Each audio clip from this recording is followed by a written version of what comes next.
مفتی صاحب شب کی فضیلت کیا ہے، اصلیت کیا ہے، قبرستان جانا؟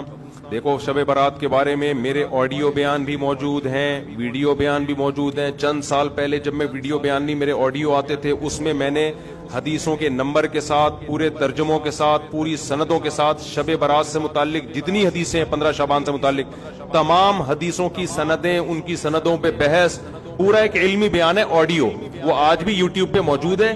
آپ لکھیں شب برات مفتی طارق مسعود آڈیو بیان یا اولڈ بیان، تو آڈیو بیان آئے گا، پوری سندوں کی، راویوں کی ایک ایک نوک پلک کو اس میں درست کر کے پورا ایک علمی بیان ہے۔ تو شب برات کے بارے میں آپ کا کانسیپٹ 2 اور 2 4 کی طرح کلیئر ہو جائے گا۔ سمجھتے ہو گیا نہیں سمجھتے؟ تو اصل تفصیلی بیان تو میرا وہ ہے، کئی سال پہلے ہوا تھا، میرا خیال ہے 2013 یا 12 میں ہوا تھا وہ بیان، آڈیو بیان ہے وہ، تو وہ آپ سن لیں پورے ایک ایک سند حوالوں کے ساتھ، کہ اس میں آپ کو پتا چلے گا یہ 15 شعبان کی اسلام میں حیثیت کیا ہے۔ اس کا 2 منٹ میں خلاصہ پیش کر دیتا ہوں۔ پہلی بات، قبرستان جانا کسی صحیح حدیث سے ثابت نہیں ہے، ایک روایت ہے، سند کے لحاظ سے انتہائی کمزور، اور اگر مان لیا جائے تو زندگی میں ایک دفعہ، ہمارے ہاں ہر سال جایا جاتا ہے، اور وہ بھی نبی چپکے سے گئے، ہمارے ہاں جتھوں کی شکل میں جایا جاتا ہے، تو یہ ساری بدعات ہیں۔ سمجھ میں آ رہی ہے بات؟ ایک تو وہ حدیث انتہائی کمزور ہے سند کے لحاظ سے، اس سے شرعی مسئلہ ثابت نہیں ہوتا، لہذا ہماری رائے یہی ہے کہ 15 شعبان کو قبرستان ثواب سمجھ کے جانا بدعت عمل ہے، اور ثواب سمجھے بغیر جانا بدعت کی تائید ہے، تو نہ جائیں قبرستان۔ سمجھتے ہو؟ نہیں آ رہی بھائی، ان کو رہنے دو، میں گلا پاگلوں کی طرح پھاڑ رہا ہوں، میں 3 دن سے بیانات کرتے کرتے نا گلا بیٹھ گیا مجھے۔ تو 15 شعبان کو آپ کو قبرستان جانے کی ضرورت نہیں ہے۔ کوئی بولے یہ مفتی صاحب نیا دین لیا ہے، نیا دین نہیں بھائی، جتنے بھی 1400 سال سے جو بدعت سے پاک دین ہے وہ یہی ہے۔ کیوں؟ کوئی صحیح حدیث موجود ہی نہیں ہے، انتہائی کمزور حدیث ہے، اور زندگی میں ایک بار والی ہے، صحابہ سے وہ بھی ثابت نہیں ہے، اور وہ بھی چپکے سے گئے، آپ جتوں کی شکل میں جا رہے ہو، تو یا تو یہ بدعت ہے یا بدعت کی تائید ہے۔ تو آپ قبرستان پھر چپ ہو جاتے ہیں، یار نہیں جاؤ، یار کسی اور دن چلے جاؤ قبرستان۔ ویسے بھی ان 15 شعبان کو قبرستان میں جو میلے ٹھیلے اور انٹیاں بن سج کے آئی ہوئی ہوتی ہیں نا، مردے فتنوں میں پڑ جاتے ہیں، مردے کہتے ہیں مرے کیوں یار، اتنا اچھا ماحول ہے باہر کا۔ تو آج کل تو انٹیاں ایسے میک اپ کر کے اور دوپٹے، اور پھر بندے بھی تیار ہو کے، ایک انٹرٹینمنٹ ہے وہ قبرستان، وہ قبرستان تھوڑی رہا ہے جو پہلے ہوا کرتے تھے۔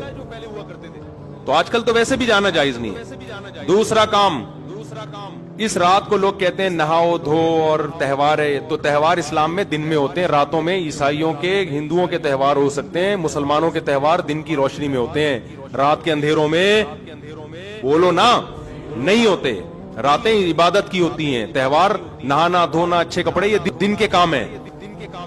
تو لہٰذا یہ کوئی بھی نہیں ہے کہ رات نہا دھو کے اور اچھے اچھے کپڑے پہنو، کوئی مستند روایت نہیں اس بارے میں، تمیز سے سو جاؤ گھر میں جا کے۔ اور تیسرا کام کیا ہے؟ حلوہ مانڈا، حلوے مانڈے پکاتے ہیں، تو جب تہوار ہی نہیں ہے تو حلوے کس بات کا بھائی؟ حلوے تو عیدوں میں خوشیوں میں ہوتے ہیں نا، تو جب تہوار ہی نہیں ہے، ہمارے تہوار دن میں ہوتے ہیں بھائی، عید الفطر، عید الاضحیٰ، اور جمعے کا بھی دن میں ایک قسم کا تہوار ہے، یہ بھی دن کی روشنی میں، تو آپ نے حلوے مانڈے بھی بولو نا نہیں۔ پھر اس رات کو تقدیر کے فیصلے ہوتے ہیں، قرآن میں صاف طور پر ہے کہ وہ لیلۃ القدر میں ہوتے ہیں، اور ہم نے قرآن بھی کب نازل کیا؟ رمضان میں، اور لیلۃ القدر میں، بالکل واضح قرآن کی آیتیں ہیں۔ اس کے مقابلے میں جو 15 شعبان والی حدیثیں ہیں جن میں آتا ہے کہ اس رات فیصلے ہوتے ہیں، وہ قرآن کے مقابلے میں جاندار، سند کے لحاظ سے مضبوط نہیں ہے، ان میں اتنی طاقت نہیں ہے کہ قرآن کی آیت کو آپ اس میں ایڈیشن کر دیں۔ لہذا قرآن سے واضح پتہ چلتا ہے کہ جو فیصلے ہوتے ہیں سال بھر کے وہ شب قدر میں ہوتے ہیں، جو رمضان میں، اور قرآن بھی کب نازل ہوا؟ راجح دلیل کے لحاظ سے راجح بات یہی، اگرچہ بعض علماء نے وہ بھی لکھی، لیکن راجح دلیل کے لحاظ سے یہ بات ہے۔ 3 باتیں ہو گئیں، چوتھی بات ہے پٹاخے، شب برات کے پٹاخے، تو بھائی یہ تو پٹاخے یہ بھی جائز نہیں ہے۔ آپ کیوں ایک رات کو ایک عبادت کا عنصر دے کے اس میں پٹاخے پھوڑ رہے ہیں؟ لوگوں کی نیندیں خراب ہوتی ہیں، ہارٹ پیشنٹ پریشان ہو جاتے ہیں، بہت بڑے آگ لگ جاتی ہے بعض دفعہ، یہ عمل بھی حرام ہے، ناجائز ہے۔ اور کیا ہوتا ہے شب برات میں؟ جلدی بتاؤ، عبادت پہ آ رہا ہوں۔ دن کا روزہ 15 شعبان کا، وہ بھی کسی صحیح حدیث سے ثابت. میں نے ایک دفعہ کسی نے کہا محرم کے فضائل پہ بیان کریں.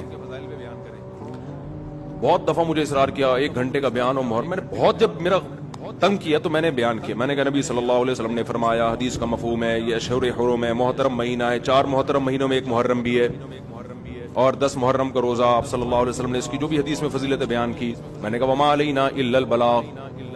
لوگوں نے کہا بھائی کیا بیان کا؟ میں نے کہا اتنا ہی ہے, صحیح حدیث سے اتنی ہی ثابت ہے. ایک آدھ اور حدیث ہوگی جو اس وقت میرے ذہن میں نہیں, اس سے زیادہ میں نے کہا 1 گھنٹے کا بیان ہو نہیں سکتا, کوئی ہے ہی نہیں. تو آپ کی مرضی کی باتیں ہم نہیں کریں گے, ہم وہ باتیں کریں گے جو اللہ اس کے رسول صلی اللہ علیہ وسلم نے جس طرح بیان کی. خطابت کے جوہر دکھانے کے لیے تو 6 گھنٹے کا بھی بیان ہو سکتا ہے, لیکن اگر آپ نے وہ بات کرنی ہے جو اللہ کے رسول نے بتائی ہے تو جتنی بتائی ہے اتنی ہی آپ کو پارسل کرنی پڑے گی. اپنی طرف سے پارسل کرنے کا ہمارے پاس انتظام, ہم کمپنی ہوتا ہے نا, بعض کمپنی ہے پیک کر کے دے رہی ہوتی ہیں, وہ KFC والوں کے کہتے ہیں وہ جو کمپنی کی پیکنگ ہے وہ ہم آپ کو دیں گے, اپنا شاپر ہمارا الگ تھیلے میں رکھا ہوا ہے, ٹھیک ہے نا, اس کے لیے الگ آرڈر دینا پڑے گا. تو اگر اللہ رسول کی بات ہے تو بھائی اتنی ہے. تو اس لیے 15 شعبان کا جو روزہ ہے وہ بھی کسی صحیح حدیث سے ثابت بولو نہیں ہے. اور کیا رہ گیا, جلدی کرو, وہ شادی بھی ہونی ہے ان کی, بھائی آئے ہوئے ہیں نا. اور کیا رہ گیا, رات کی عبادت کی طرف آتا ہوں میں. اور کچھ ہے, بس یہی ہے نا. پٹاخہ, قبرستان. پٹاخہ جب بھی بولتا ہوں, میری چھوٹی بچی ہے نا بڑی شرارتی, اس کا پٹاخی کہتا ہوں میں اس کو, پٹاخے کی طرح نا پھدکتی رہتی ہے سر. بچے بڑے اٹریکٹیو ہوتے ہیں یار, گھر میں بچے ہوا رکھا کرو, بچے گھر میں رونق ہوتی ہے. تو ایسے وہ اس کے ہوتے ہوئے شب برات کے پٹاخوں کی ضرورت ہی نہیں ہے ہمیں.